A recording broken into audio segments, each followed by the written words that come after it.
அஸ்ஸலாமு அலைக்கும் வரஹ்மத்துல்லாஹி வபரகாத்துஹு. புனித ரமலானுடைய 18வது தினம் இன்றைய நாள் என்பதை ஞாபகப்படுத்தியவனாக ஜெஸ்லி முஹாஜிரி ஸ்ரீலங்கா என்ற யூடியூப் தளத்தினூடாக உங்களை நான் சந்திக்கின்றேன். தாலீம் குர்ஆனுடைய பாடங்களில் ஆரம்பமாக நுக்தாவுடைய பாடம், அதாவது புள்ளிகள்.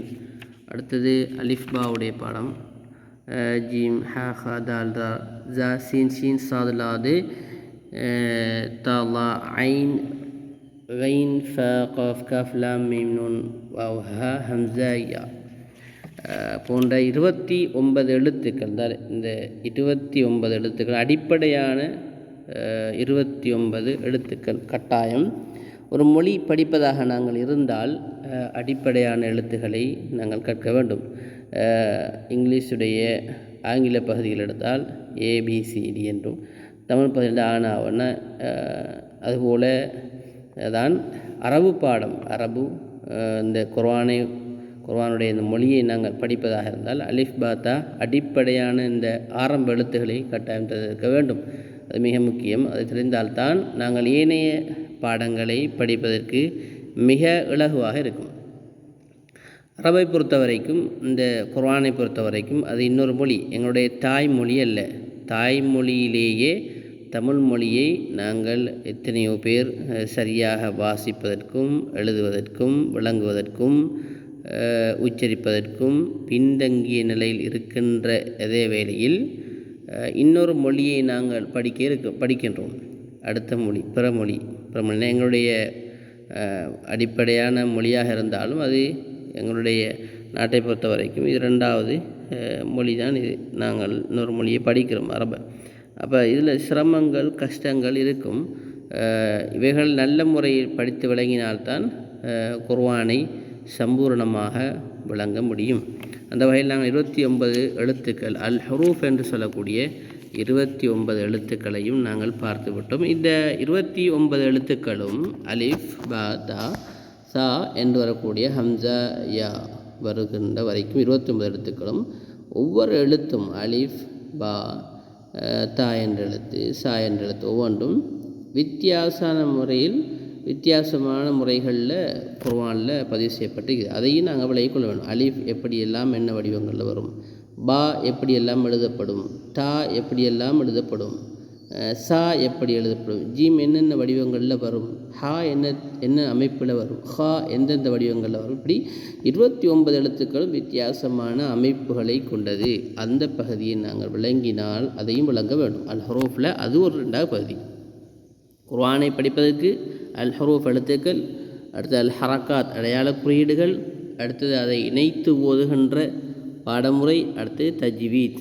இது மிக அடிப்படையான 4 விஷயங்கள். அதில் அல் ஹுரூஃப் எழுத்துக்கள் என்று சொல்லக்கூடிய பகுதிகளில் 2 பகுதி. ஒன்று அடிப்படையாக சரியாக எழுதப்பட்டவை, 2வது முறிந்து உடைந்து பாதியாக துண்டு துண்டாக அந்த எழுத்துக்கள் சில நேரங்களில் எழுதப்படலாம். சில நேரங்களில் பல பொழுதுகளில் அது அப்படித்தான் வரும். ஒரு வசனம் அமைப்பதாக இருந்தாலும் குர்ஆன் வசனங்களாக இருந்தாலும் பெரும்பான்மையாக எழுத்துக்கள் உடைந்து தான் சேர்த்து எழுதப்பட்டிருக்கும். அந்த வகையில் இன்று நாங்கள் 4வது பகுதியை பார்க்க இருக்கின்றோம். அதில் முதலாவது எழுத்து தா.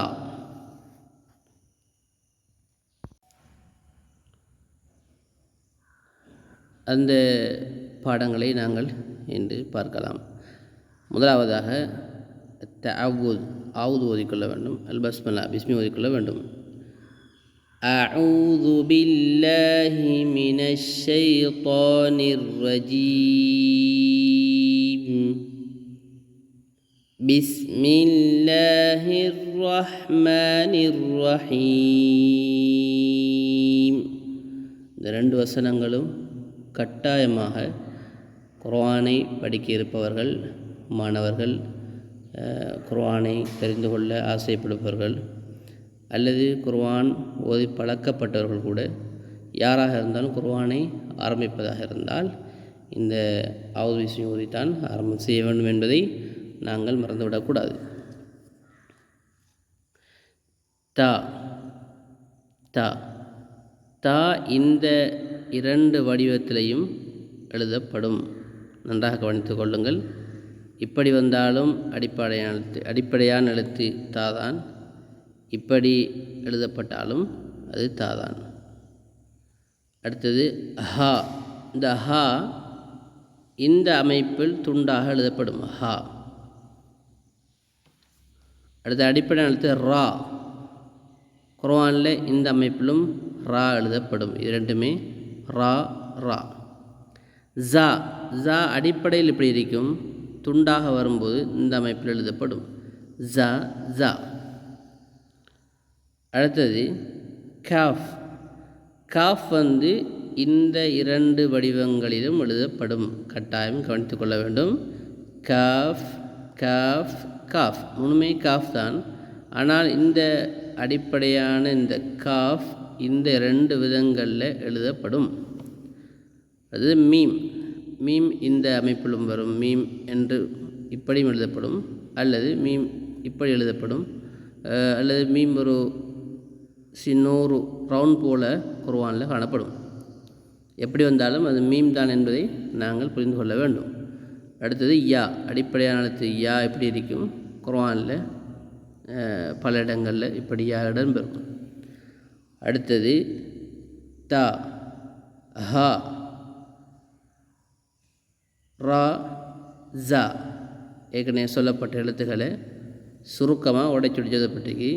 இந்த தா இங்கே தரப்பட்டிருக்கு தா, ஹா இங்கே தரப்பட்டிருக்கு ஹா, ரா இந்த ராவை இங்கே தரப்பட்டிருக்கு ரா.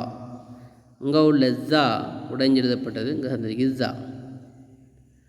இந்த காஃபோட அடிப்படையான எழுத்து ரெண்டு விதமாக எழுதப்படும். அந்த ரெண்டையும் தான் தந்திருக்கிறாங்க, காஃப் காஃப். இந்த மீம் இப்படி எழுதப்படும், உடைஞ்சி மீம். அடுத்தது யா இந்த அமைப்பில் வரும். ரா தாமெழுதியமாக விளக்கத்துக்காக போட்டிருக்கிறார்கள்.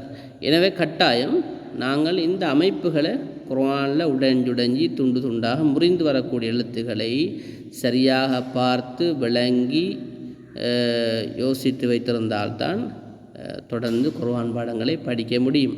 கட்டாயம் நீங்கள் ஒன்றை புரிந்து கொள்ள வேண்டும், நாம் படிப்பது இன்னொரு மொழி. எனவே ஆரம்பமான மாணவர்கள், 1ஆம் வகுப்பு 2ஆம் வகுப்பு மாணவர்கள், 3ஆம் வகுப்பு பாடசாலை படிக்கிற மாணவர்கள் உடனே இந்த மொழியை உள்வாங்கிக் கொள்ள மாட்டார்கள். சில காலங்கள் எடுக்கும், நேரங்கள் போகும், பல காலங்கள் போகலாம். அதன் பின்னால்தான் குர்ஆன் படித்துக் கொள்வார்கள். எடுப்பிலே குர்ஆனை ஓதிக்கொள்ள மாட்டார்கள். அது இல்லா மஷா அல்லாஹ், அல்லாஹ் நாடினவங்களை தவிர பெரும்பான்மையான அமைப்பு இப்படித்தான். சிலர்கள் ஆரம்பத்தில் நம்ம பிடித்துக் கொள்வார்கள், சிலர்கள் கொஞ்சம் காலம் பிடிக்கும். இன்ஷா அல்லாஹ் முயற்சி செய்கின்ற பொழுதும் நிச்சயமாக அல்லாஹ் எங்களை குர்ஆனுடைய விளக்கத்தை எல்லாருக்கும் தருவான். கட்டாயம் என்னுடைய இந்த சேனலோடு இணைந்திருங்கள், ஃபாலோ பண்ணுங்கள், ஷேர் பண்ணி கொள்ளிக்கோங்க. உங்களுக்கு தெரிஞ்ச நண்பர்களுக்கு குர்ஆன் ஓத தெரியாது இருப்பார்கள், அவங்களுக்கு இப்படி ஒரு சேனலை அறிமுகம் செய்து வைங்க. அவங்க ஓதுக்கிறது லேசாக இருக்கும். உங்களுக்கு நன்மை கிடைக்கும், எனக்கு நன்மை கிடைக்கும். எங்கெல்லாம் பரப்பப்படுகின்றதோ எல்லாருக்கும் நன்மை கிடைக்கும். லைக் பண்ணுங்கள். ஏதாவது எழுத்துகள் சம்பந்தமான கேள்வி இருந்தால் கமெண்ட் பண்ணுங்கள். ஜஸாக்கமுல்லாஹ் ஹைர்.